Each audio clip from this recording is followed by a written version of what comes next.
감사합니다. 박수 한번 치겠습니다. 고맙습니다. 고맙습니다. 이제 지난 주간에 사실 8.15 또 우리 해방 70주년 맞는 그런 또 주간도 있었고, 그래서 제가 오늘 설교 제목을 참 자유인의 자유, 이런 제목으로 말씀을 잠깐 나누겠습니다. 할렐루야. 한번 따라해 보실까요? 참 자유인의 자유. 한 번 더, 참 자유인의 자유. 오늘 말씀을 들으면서 여러분 안에 참 자유인이 되기를 주의 이름으로 축원합니다. 세상에 살면서 자유하지 못하고 이리 얽히고 저리 얽히고 살아가는 불쌍한 사람들이 이 세상에 참 많습니다. 시간에 얽히고 또 뭐 재물에 얽히고 뭐 인정에 얽히고 자기 모든 이 환경에 얽히고 이렇게 살아가는 사람이 있는데, 오늘 우리 73주년 우리 8.15 해방을 맞는 그런 주간을 보내면서 예수님이 주신 참 자유가 무엇인가 하는 걸 우리가 알 때 어떤 환경에서도 우리가 진정한 자유를 누릴 수가 있게 되는 것입니다. 여러분, 이 자유라는 것은 무엇으로부터 해방되거나 풀려나는 것만으로는 그것을 우리는 자유라고 말할 수가 없어요. 정말 우리가 기독교에서 진정한 자유란 뭐냐 하면 어떤 환경 속에서도 진리에 굳게 서는 거예요. 할렐루야. 어떤 환경에서도 진리에 굳게 서서 나는 자유하다 하는 인식을 가질 때 그 사람이 진정 자유인이 되는 거예요. 여러분, 예수님이 주시는 자유로 나는 자유했다라는 그런 확신과 고백이 여러분의 입술로 나타나기를 주의 이름으로 축원합니다. 그런 사람이 진정한 자유인이에요. 여러분, 세상에는 우리가 10대에는 10대대로 얽어매는 게 있고요, 20대는 20대대로 얽어매는 게 있고요, 이제는 살만하면 결혼 다 시켜놓으면 또 그때로 얽어매는 게 또 있어요. 나이가 50이 넘고 60이 넘어서 야, 열심히 살았다 이런 생각을 하면서 이제는 앞으로 좋은 일만 있을 것이지 형통한 일만 있을 것이지 전혀 그렇지 않아요. 여러분, 어차피 이 세상에는 나를 얽어매는 것들이 얼마나 많은지 몰라요. 30대에 얽어매는 거를 다 정리하면 40대 가면 또 얽어매는 게 있고요. 70이 돼가지고 야, 나는 돈도 많이 벌고 이제는 명예도 뭐 하고 뭐도 되고 교수도 되고 의학 박사도 되고 뭐 다 됐으니까 모든 것에서 자유하고 노임을 받는 것처럼 여겨질 때 그 순간에 다시 한번 얽어매임이 나를 얽어매게 있어요. 바로 이것이 인생의 삶의 모습이라고 우리가 생각하지 않을 수가 없습니다. 자, 여러분, 그러나 그러함에도 불구하고 그런 악주권 속에서도 늘 행복해하는 사람이 있고 늘 자유하게 살아가는 자유인이 있어요. 그게 예수 믿는 사람들인 줄로 믿습니다. 우리는 그러니까 무엇으로부터 풀렸기 때문에 자유한 게 아니에요. 무엇으로부터 해방받았기 때문에 자유함이 아니에요. 일본으로부터 여러분 36년 동안 얽어매여 있다가 풀렸다고 자유했다, 대한독립 만세 자유했다 하지만 그런 것들이 풀렸다고 영원한 자유를 우리에게 주질 않아요. 73년이 지났는데도 여러분, 그동안 얼마나 여러분 고통이 심하고 얼마나 어려움이 있고 또 얽어매이 있고 여러분 그랬던 것입니까? 자, 그러므로 오늘 여러분, 이 자유라는 것은 이 환경으로 이게 어디서 얻어지는 게 아니고 주님이 주시는 자유. 다시 말하면 진리 위에 바로 딱 서서 나는 스스로 자유할 수 있다 하는 그런 자유가 오늘 여러분들에게 있으시기를 바라겠어요. 어떤 사람이 그런 말을 했어요. 여러분, 우리가 하는 결혼이라는 게 있잖아요. 결혼을 하는데 이 결혼이 과연 나를 자유케 하는 것인가, 아니면 이 결혼이 나를 속박하는 것인가, 둘 중에 하나예요. 많은 사람이 결혼을 굉장히 환상적으로 보고 이상적으로 보는 관점도 있지만, 그러나 결혼을 하게 되면 나는 얽매인다는 시각을 가지고 결혼을 안 하는 사람도 이 세상에는 많습니다. 그러니까 결혼을 고통과 속박이라고 여기는 사람은 사실 결혼할 자격이 없어요. 여러분, 어떤 사람은 결혼하면 고생도 많고 남편에게도 매이고 아내에게도 얽매이고 시어머니에게도 얽매이고 왜 그런 고생을 내가 사서 하느냐 이렇게 말하는 사람도 있는데, 사실은 여러분 그렇지 않아요. 이 결혼은 자유를 주는 것이지 속박을 주는 것이 아니라는 걸 알아야 돼요. 할렐루야.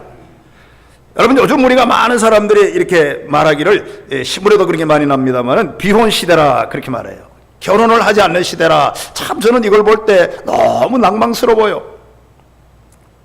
여러분 여기 비혼 시대라고 하는 이 말은 결혼을 안 하는 시대가 왔다는 거예요. 이건 안 됩니다. 결혼하면 서로 매이는 것이 사실이잖아요. 매이잖아요. 결혼하게 되면 시간도 지켜야 되고, 여러분 저녁 되면 쫙 퇴근하면 들어와야 되고, 아침에 정식 출근해야 되고, 가정에 매이고, 아이들에게 매이고, 부인에게 매이고, 남편에게 매이는 게 사실이에요. 그러나 이런 것이 매이는 것이 싫어서 비혼 시대가 된다는 거예요. 결혼을 안 하겠다는 거예요. 이게 정말로 이 시대의 흐름고, 이게 이 시대의 젊은이들의 트렌드예요. 이것은 우리나라를 굉장히 어둡게 하는 아주 좋은, 우리가 느껴야 할 그런 말씀이라고 생각합니다. 여러분 어떤 사람은 심지어 결혼하기 전에는 이런 생각을 합니다. 그 애초부터 아예 결혼하면 이혼까지 생각하고, 그래서 이 결혼하면 이혼을 할 텐데, 이혼하면 내가 재산을 반을 부인에게 주고 반을 이렇게 열심히 했던 걸 부인에게 나눠줘야 되는데, 이런 손해볼 것을 생각하니까 결혼을 못하겠다는 거잖아요. 이런 발상이 세상에 어디 있습니까? 여러분 이와 같이 결혼이라는 관계를 속박으로 이기는 사람이 이 세상에는 참 많아요. 그러나 여러분 결혼해 보십시오. 여기에 자유함이 있는 거예요. 참으로 안타까운 사실이에요. 또 하나가 있어요. 요즘은 불임시대라고 그래요. 웬 그런 시대가 많은지 말이에요. 그러니까 아기를 안 놓는 거예요. 아기를 안 놓는 거예요. 결혼을 했는데도 아기를 안 놓습니다. 아기를 낳아봐야 하나를 놓습니다. 왜 안 놓습니까? 자식을 낳음으로 자식에게 자기가 매인다는 거예요. 제가 어제 어떤 목사님 만났는데 그 따님도 결혼을 했는데, 내가 누구하고 말하지는 않지만 아주 직장이 좋아요. 이게 외대 영문학과 나와가지고 아주 열심히 하고 돈도 많이 버는데, 내가 어제 처음 알았어요. 왜 목사님 딸이 결혼을 했는데 아기가 없냐? 그래서 결혼을 안 한다고 선포를 했다는 거예요. 왜냐하면 아기를 놓으면 이 좋은 직장을 못 나간다는 거예요. 야, 나는 그 목사님 말씀이지만 틀렸다, 그런 생각이 들어요.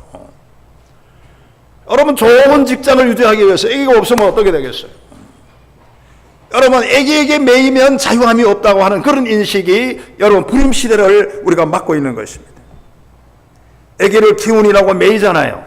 여러분 아기를 키울 때 얼마나 매입니까? 똥오줌 다 갈아내야 되고, 여러분 우유 뺑뺑여야 되고, 집에 밖에도 못 나가고, 친구도 못 만나고, 전화도 제대로 친구 전화도 제대로 조잘거리지도 못하고, 얼마나 아이들에게 매입니까? 여러분 그리고 아이들을 가르쳐 보십시오. 매이는 거예요. 그 등록금 대야지요. 평생 그 뒷바라지 해야 되죠. 평생 그 뒷바라지 결혼할 때까지 다 하고 결혼한다고 끝나는 것인가요? 자식을 놓으면 그저 뒷바라지에 거기에 매이는 것입니다. 그래서 불임시대로 간다는 거예요. 어떻게 보면 자식이 없는 것이 자유라는 거예요. 그러나 여러분 이거는 아주 크게 잘못하는 것입니다.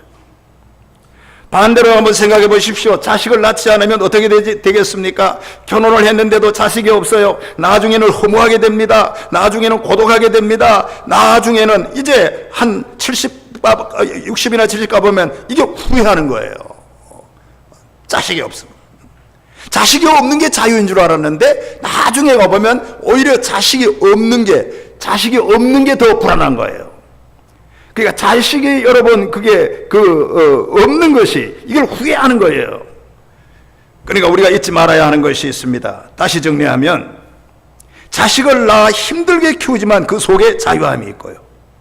자식이 키울 때 말썽이 많이 있고, 여러분 문제가 있고 아픔이 있고 고통이 있고 가슴에 찔림이 있었지만, 그러나 그 속에서, 자식 속에서 하나님이 주신 자유가 있다는 거예요. 여러분 이 자유를 누리기를 주의 이름으로 축원합니다. 그러니까 벗어버리는 게 자유가 아니라는 거예요. 자식이 없는 게 자유가 아니라는 거예요. 남편이 그냥 속상하니까 없는 게 자유가 아니라는 거예요. 그러니까 오히려 남편이 나에게 속상하지만 있는 것이 그 속에 자유함이 있고, 자녀들이 나에게 힘들지만 있는 것이 그 속에 자유함이 있다는 걸 우리가 잊지 말아야 됩니다. 여러분, 우리가 교회를 봉사할 때도 똑같습니다. 교회를 봉사할 때 되면, 오늘 내가 일부 예배 때도 말했지만 사실 힘들잖아요. 아침부터 나와서 오후 예배까지 앉아있다는 게, 나는 우리 나이 많은 분들도 고마워요. 이게 앉아있다는 것도 이게 중노동이거든요. 앉아있다는 것도 중노동이, 오히려 앞에 설교하는 게 나아요. 오히려 차라리 앞에 와서 찬양하는 게 나아. 기타 치고 찬양하고 하면 그래도 거기에 도취돼 가지고 이게 금방 지나가지만, 그 찬양을, 오후 예배 찬양을 정확하게 24분을 하잖아요. 24분을 내가 재봤다니까. 그러니까 그걸 여러분 이게 다 듣고 앉아있다는 게, 이게 기쁜 것도 있지만 이게 지루한 것도 있거든요. 그러니까 여러분, 여기에 앉아있다는 것도 놀라운 은혜예요. 할렐루야. 그게 얼마나 힘들겠어요. 봉사할 때도 힘들고, 또 여러분 속상할 때도 있고, 때로는 여러분 일하다 보면 속이 터질 때도 있을 것이고. 그러나 내가 말하고 싶은 것은, 교회 봉사를 안 하면 자유함이 있을 줄 알고 교회를 봉사 안 하는 경우가 있는데, 그거는 착각하는 거라고 말이에요. 내가 성가대를 하는데 성가대를 안 하면 정말로 시간도 많고, 교회 나와서 이것도 하고 뭐 저것도 하고 친구들 얘기도 하고 커피도 마시고, 절대 그렇지는 않아요. 여러분, 교회라고 하는 것은 내가 힘이 드니까 그냥 훌쩍 그냥 벗어버리면 되는 줄 아는데, 하나님이 그렇게 하시는 게 아닙니다. 사랑하는 성도 여러분, 교회는 감사함으로 섬길 때, 오히려 하나님께 감사하며 섬길 때 힘이 들더라도 그 속에 무한한 자유가 있는 줄로 믿습니다. 힘이 들어도 감사하고, 힘이 들어도 해보고, 힘이 들어도 따라보고, 힘이 들어도 순종해보고, 그 속에 오히려 하나님이 주시는 무한한 감사가 넘친다는 걸 잊어버리지 말아야 합니다. 다시 말하면, 교회의 모든 것을 할 때도 마찬가지지만, 우리가 일을 안 할 때 자유하는 게 아니라, 일을 열심히 하고 땀을 흘릴 때 자유함이 있다 하는 사실을 잊지 말아야 합니다. 여러분, 제가 늘 말씀드리지만, 설교 속에는 복음이 있어야 돼요. 설교가 무슨 세상 얘기를 하는 게 아니잖아요. 여러분, 우리 기독교라는 게 도대체 뭡니까? 우리 기독교는 한마디로 말하면, 기독교인이 된다는 것은 곧 자유인이 된다는 걸 의미하는 거예요. 여러분, 예수 믿고 구원받은 줄로 믿으시기를 축원합니다. 여러분, 예수 믿고 구원받았으면 그 순간에 여러분은 자유인이 된 거예요. 이걸 내가 알면 내가 스스로 자유할 수 있어요. 구원이라는 게 뭐예요? 구원이라는 건 다른 말로 자유예요. 자유. 여러분, 우리가 얽매여 있었는데 이 모든 죄악에서 얽매여져 있는데, 예수님이 우리를 구원하심으로, 예수를 구주로 믿는 순간에 예수님이 나를 구원하심으로, 그 순간에 내가 자유함이 되는 거예요. 그래서 오늘 여러분 이 7장 23절에 보면 그런 말이 있어요. 너희는 값으로 사신 것이니, 그랬어요. 23절 한번 따라요. 너희는, 큰 소리로, 너희는 값으로 사신 것이니. 야, 종의 자유하라는 거예요. 값으로 샀으니 자유하라는 거예요. 여러분, 예수님이 십자가에서 우리를 값을 치러주고 여러분을 구원해 주신 줄로 믿습니다. 그러니까 값을 사심으로, 구원해 주심으로 이제는 자유하라는 거예요. 허랑방탕하고 죄악 가운데 있던 것을 십자가를 예수님이 주심으로 값을 치러주시고 우리를 구원해 주셨어요. 그러므로 이제는 옛날처럼 죄에 끌려다니지 말라는 거예요. 그래서 자유하라는 말씀이 오늘 여기에 기중하게 있습니다. 저는 이 대목을 읽으면서 고린도전서 7장의 배경에는 뭐가 깔려 있는가 하면, 결혼 문제, 특별히 이 노예 제도가 이렇게 깔려 있어요. 배경으로. 여러분, 저를 보십시오. 예수님의 당시에 노예는 항상 부자유합니다. 그러니까 노예는 여러분 이 평생 자유할 수가 없어요. 자유하려고 해도 노예는 붙들려 있는 거예요. 주인에게 딱 붙들려 있고 빚에 붙들려 있는 거예요. 노예의 제도는, 노예의 아버지, 노예의 자식은 그대로 또 아기를 낳아도 노예가 되는 거예요. 여기에 구원받을 수가 없어요. 해방받을 수가 없어요. 왜냐? 빚을 졌기 때문이에요. 그러니까 빚을 갚기 전에는 절대로 자유할 수가 없어요. 그런데 오늘 여러분 23절의 말씀처럼 오늘 예수님이 너희는 값으로 사신 것이냐고 그랬어요. 예수님이 우리가 노예가 되어 있던 것을 값으로 사주시고 우리를 구원해 주신 거예요. 그러므로 해방되고 그러므로 자유함이 됐다 하는 사실을 우리가 잊지 말아야 합니다. 자, 그러면 저는 오늘 이 시간 통해 가지고 본문에 있는 걸 세 가지를 말하려고 간단하게 하는데, 우리가 예수님 때문에 자유인이 되었으면 어떻게 살아야 하는가 하는 거예요. 예수님 안에서 자유함을 얻었는데 살아갈 어떤 형태로 살아갈 것인가, 오늘 본문에서 세 가지를 우리에게 잘 말해주는데, 첫째는 사람의 종이 되지 말라, 그렇게 말했어요. 한번 더, 사람의 종이 되지 말라. 여러분, 이 점 우리가 잊지 말아야 돼요. 여러분, 오늘 우리가 살아가면서 예수님의 은혜를 받고 사는데도 불구하고 사람 관계에서 너무 우리가 굴종하고 그 종으로 살아가잖아요. 그래서 23절에 오늘 보니까 사람의 종이 되지 말라, 오늘 사도 바울이 그렇게 말했어요. 저는 주석을 보니까요, 이 사람의 종이 되지 말라라고 하는 이 말에는 다시 말하면 정욕의 종이 되지 말라 하는 의미가 그 속에 포함되어 있더라고요. 왜냐하면 사람의 종이 되지 말라는 말은 정욕의 종이 되지 말라는 말과 같아요. 왜냐하면 사람이라는 게 누구입니까? 사람이라는 이 대명사는 바로 정욕이라고 말할 수가 있어요. 육체라는 게 뭡니까? 욕심을 말할 수가 있는 것처럼 사람의 종이 되지 말라는 이 바울의 말은 절대로 예수님의 구원의 은혜를 이제 받았으므로 정욕의 종이 되지 말고 정욕에 굴종하고 살지 말라, 그런 말씀이 오늘 이 말씀 속에 우리에게 크게 교훈해 주고 있는 말씀입니다. 여러분, 가만히 보면 사람은 누구나 자기의 나쁜 습관에 쫓기면서 거기에 벗어나지 못해요. 늘 제가 말하지만 도박하는 사람은 도박에서 헤어나지 못합니다. 그냥 거기에 그 정욕에 그 쾌감에 거기에 물들어서 아주 도박에 미쳐버리는 거예요. 그래서 예수 믿는 것도 잊어버리고 하나님 섬기는 것도 잊어버리고, 다시 말하면 도박의 종이 된 사람이 많아요. 이 도박의 종으로 살지 말라고 바울이 말하는 거잖아요. 또 한 가지 있어요. 술 먹는 사람은 술 안 먹으면 못 살잖아요. 우리 주변에서도 그런 사람들도 있을 수 있고요. 우리 가정에도 그런 그 역사가 있어요. 우리 아버님도 술을 참 좋아했는데 예수는 그냥 거칠어로 믿고, 예수는 그냥 우리가 제가 신학교 가고 예수 새벽 기도하고, 저는 수요 예배를 지금까지 빠져본 적이 없어요. 어릴 때부터. 이걸 아니까 아버지가 억지로 우리가 가자니까, 또 우리 어머니가 권사니까 거의 좀 죄송하지만 이런 표현이 좀 죄송하면 끌고 가듯이 했어요, 우리 아버지를. 그래서 교회를 나갔는데 그래도 술을 너무 좋아했어요. 그래서 술병으로 돌아가셨어요. 간암으로. 그러니까 내가 자꾸 이런 말을 왜 하는가 하면은, 여러분, 이거 못 고쳐요. 그러니까 내가 우리 아버님의 말을 너무 존경하는 아버지를 너무 폄하하는 것 같지만, 아버지는 술의 종으로 평생 살았어요. 그러니까 너무 불행했던 거예요. 얼마나 좋은 시대가 있는데 술의 종으로 평생 살고 아프고 60살에 간암으로 그 술을 너무 들어가지고 이 간을 걸러내지를 못해서 결국은 이렇게 돌아가셨어요. 여러분, 어떤 사람은 또 여러분 늘 말하지만 또 아편으로 막 얽매는 사람이 있습니다. 어떤 사람은 욕심의 노예가 된 사람이 있어요. 어떤 사람은 또 돈의 노예가 되는 사람이 있어요. 어떤 사람은 혈기의 노예가 되어 있습니다. 그 정욕에서 종이 되지 말라고 하나님은 우리에게 말하고 있어요. 여러분, 사람의 종이 되지 말라 하는 말의 의미가 여기 있습니다. 다시 말합니다. 어느 곳에 있든지 어떤 형편에 있든지 우리가 사람의 종이 되지 말고 정욕의 종이 되지 말고 내가 하고 싶은 대로 하는 그런 종이 되지 말고 하나님의 종으로서 자유인이 될 수 있기를 주의 이름으로 축원합니다. 내가 못 부르는 노래지만 일부 예배 때도 내가 불렀어요.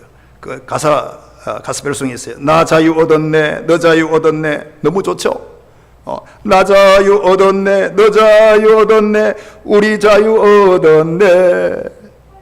주 말씀하시길 쇠사슬 끊겼네, 우리 자유 얻었네.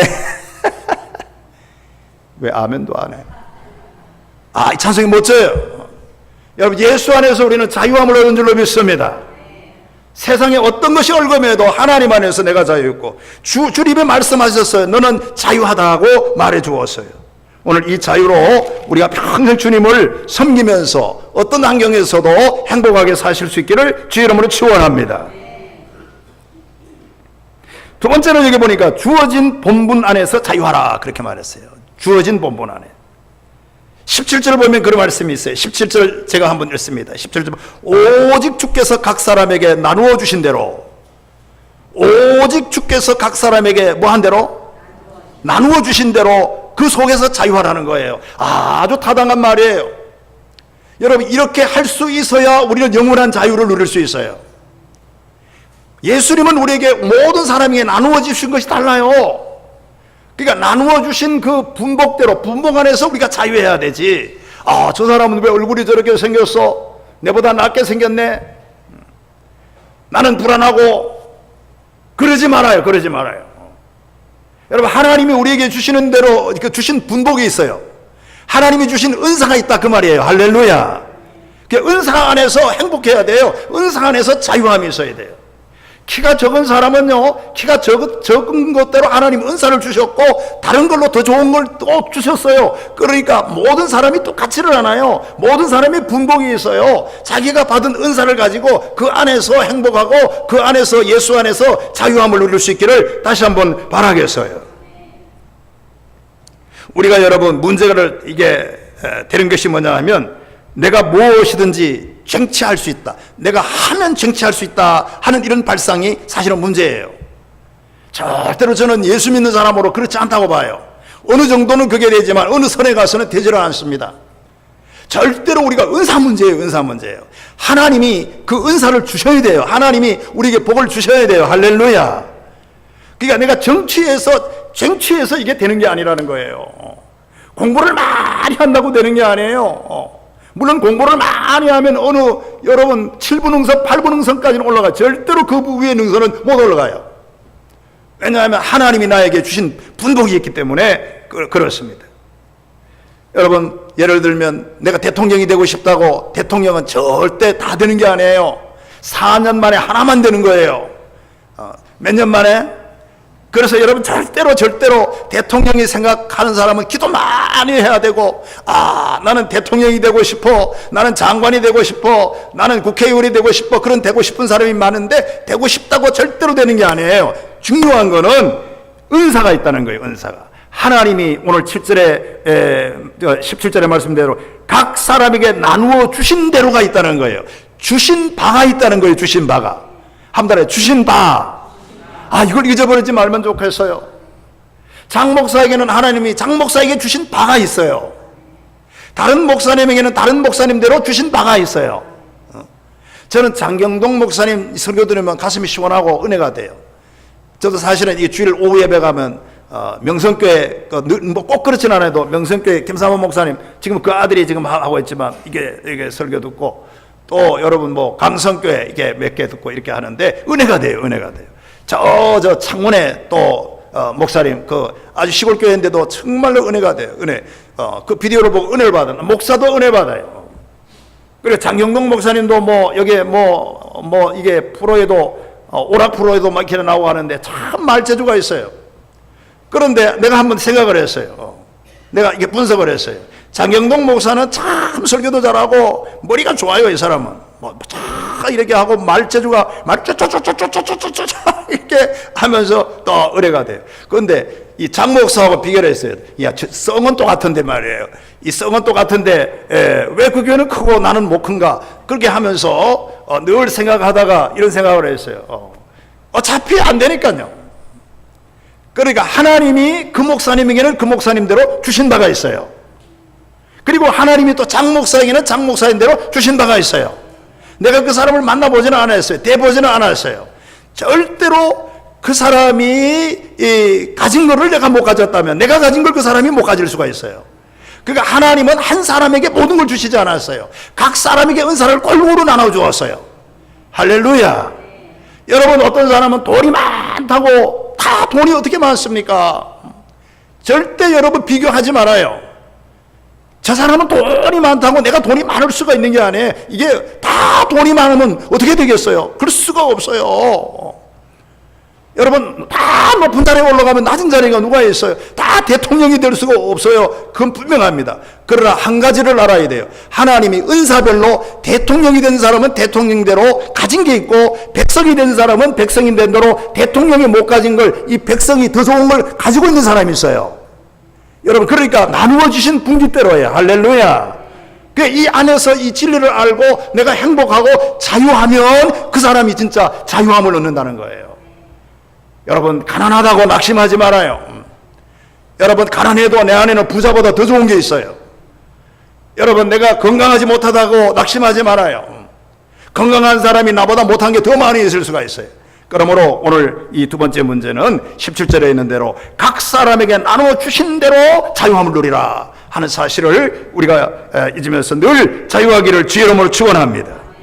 마지막에 한 문절만 읽고 마치겠어요. 셋째로 보면 부르신 그대로 자유하라, 그런 의미가 있어요. 부르신 그대로 자유하라. 한번 따라해요. 부르신 그대로. 자, 부르신 그대로 자유하세요. 절대로 여러분. 그래서 오늘 17절에 보니까 각 사람을 부르신 그대로 행하라, 그렇게 말했고요. 18절에 보면 할례자로서 부르심을 받은 자가 있느냐, 무할례자가 되지 말며, 그러니까 부르신 그대로 하라는 거예요. 할례를 못 받았다고 그걸 받으려고 할 필요도 없어요. 할례자로 부르심을 받은 자가 있느냐, 할례를 받지 말라, 바울은 그렇게 말했어요. 그리고 20절에도 마찬가지예요. 오늘 각 사람은 부르심을 받은 그 부르심 그대로 지내라, 그렇게 말했어요. 24절에도 똑같은 말이에요. 형제들아, 너희는 각각 부르심을 받은 그대로 하나님과 함께 거하라, 이 말씀이 있어요. 저는 이 5구절을 한꺼번에 딱 요약할 때 뭐냐 하면, 우리는 하나님의 부르신 부름이 있어요.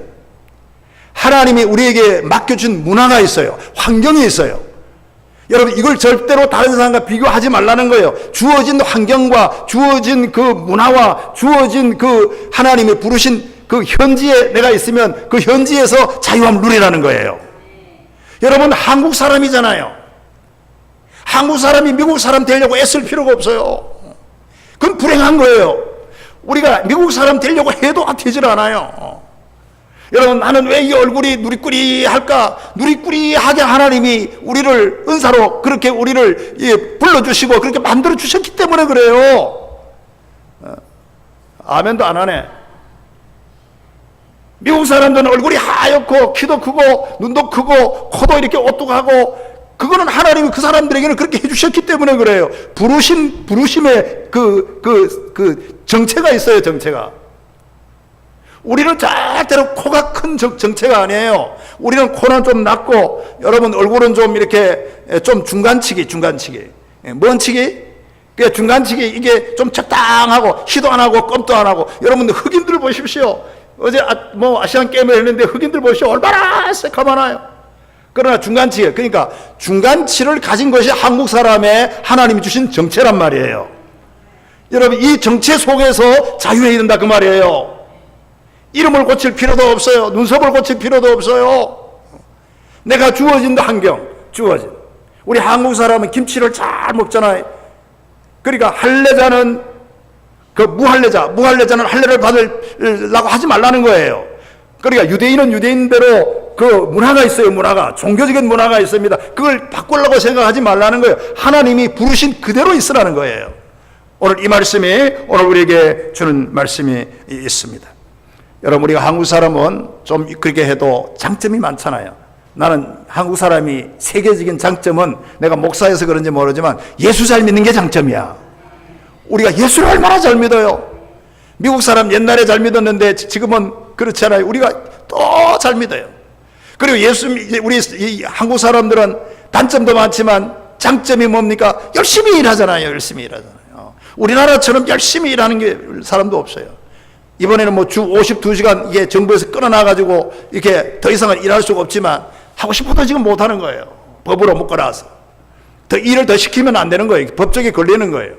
옛날에는 우리 새벽에도 하고 했잖아요. 얼마나 잘 살았어요. 얼마나 잘 살았어요. 그리고 우리나라는 여러분 정말 잘 사는 나라잖아요. 이 장점이 있어요.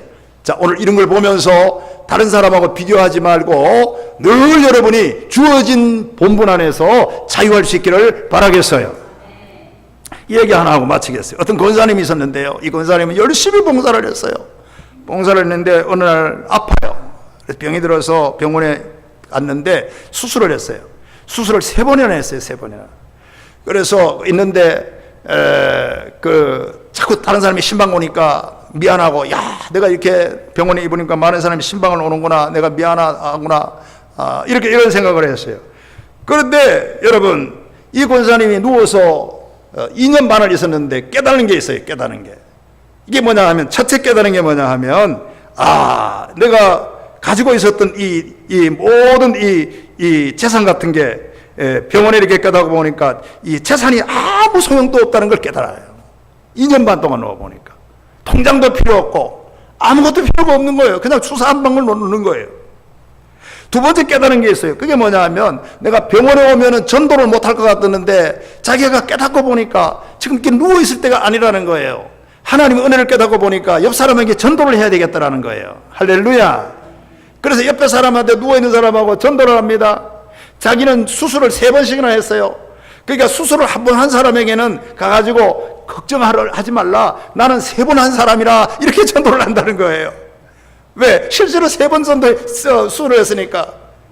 그리고 여러분, 또 2번 전도한 사람에게도 그렇게 전도하고, 그래서 그 많은 사람을 위로하고, 그러니까 병원에 있으면 아무것도 못할 줄 알았는데 할 수가 있더라는 간증이 권사님의 간증이에요. 그러니까 제가 말씀드리고 싶은 것은, 우리는 보세요, 우리는 예수님의 은혜로 자유함을 받았어요. 그렇기 때문에 병원에 있어도 자유해야 돼요. 우리가 어려워도 자유하고, 병원에서도 전도할 수 있어야 되고, 병원에서도 깨닫고 하나님께 영광을 돌릴 수 있는 자유함이 있어야 돼요. 그러니까 환경 때문에 자유한 것이 아니라 예수님의 은혜 때문에, 그 구속의 은혜 때문에 자유함이 있어요. 이 자유로 어디서든지 자유한 인생을 여러분이 살아가실 수 있기를 다시 한번 주의 이름으로 축원합니다. 기도하겠습니다. 하나님 아버지,